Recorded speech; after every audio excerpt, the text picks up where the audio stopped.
आज का डेली माना आपके लिए पास्टर माइकल फर्नांडिस की ओर से। बिना किसी कारण धन। बाइबल हमें अपना जीवन दुनिया से अलग ढंग से जीना सिखाती है और यह विशेष रूप से सच है जब बात आर्थिक परिस्थिति की आती है।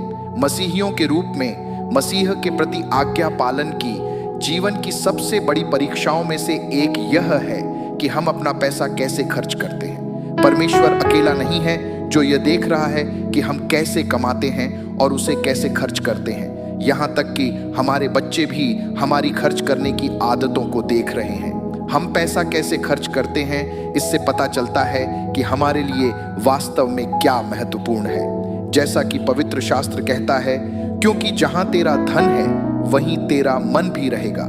मत्ती 6:21। पैसे के बारे में हमारा दृष्टिकोण हमारे हृदय में स्थापित है और हम अपने पैसे को कैसे संभालते हैं, यह हृदय का मामला है। अधिकांश लोगों के लिए चुनौती यह है कि हृदय सिर से जुड़ा होता है और सिर हमेशा उस तरह नहीं सोचता जिस तरह बाइबल पैसे के बारे में सिखाती है। भविष्यवक्ता यशायाह इस मुद्दे को संबोधित करता है जब वह पूछता है, जो भोजन वस्तु नहीं है उसके लिए तुम क्यों रुपया लगाते हो, और जिससे पेट नहीं भरता उसके लिए क्यों परिश्रम करते हो।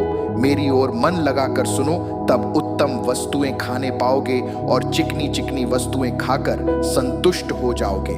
यशायाह 55:2। समझदारी से पैसा खर्च करना चुनौतीपूर्ण है, लेकिन लाभ अमूल्य है। क्या पैसा बोलता है?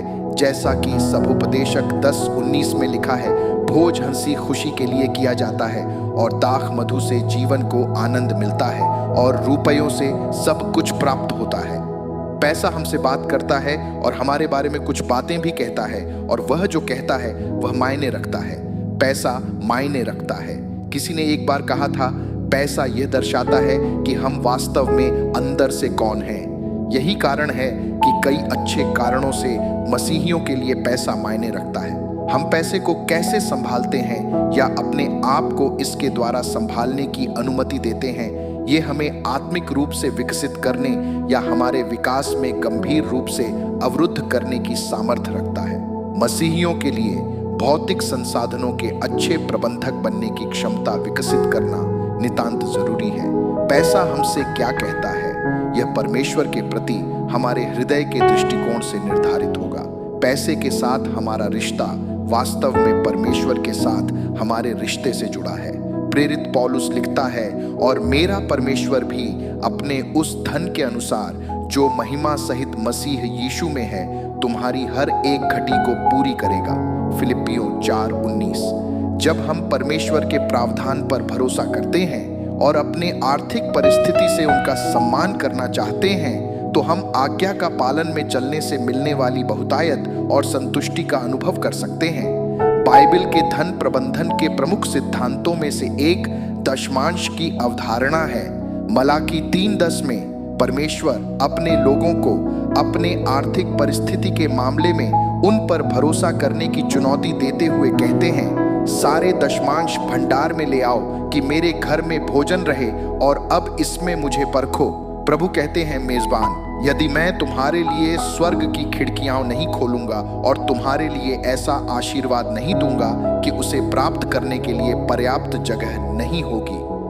जब हम पहले परमेश्वर को देते हैं और हमारी जरूरतों को पूरा करने के लिए उन पर भरोसा करते हैं, तो हम अपना विश्वास और आज्ञाकारिता प्रदर्शित करते हैं और हम खुद को उनके आशीष के लिए खोल देते हैं। दूसरा महत्वपूर्ण सिद्धांत है कर्ज से बचना। नीति वचन 22:7 चेतावनी देता है, धनी निर्धन लोगों पर प्रभुता करता है और उधार लेने वाला उधार देने वाले का दास होता है।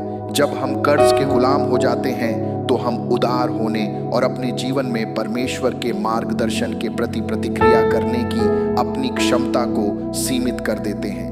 इसके बजाय हमें अपने साधनों के भीतर रहने और जो हमारे पास है उसी में संतुष्ट रहने का प्रयास करना चाहिए। जैसा कि पौलुस फिलिप्पियों 4:11-12 में लिखता है, यह नहीं कि मैं अपनी घटी के कारण यह कहता हूँ, क्योंकि मैंने यह सीखा है कि जिस दशा में हूँ उसी में संतोष करूँ। मैं दीन होना भी जानता हूँ और बढ़ना भी जानता हूँ। हर एक बात और सब दशाओं में तृप्त होना, भूखा रहना और बढ़ना घटना सीखा है।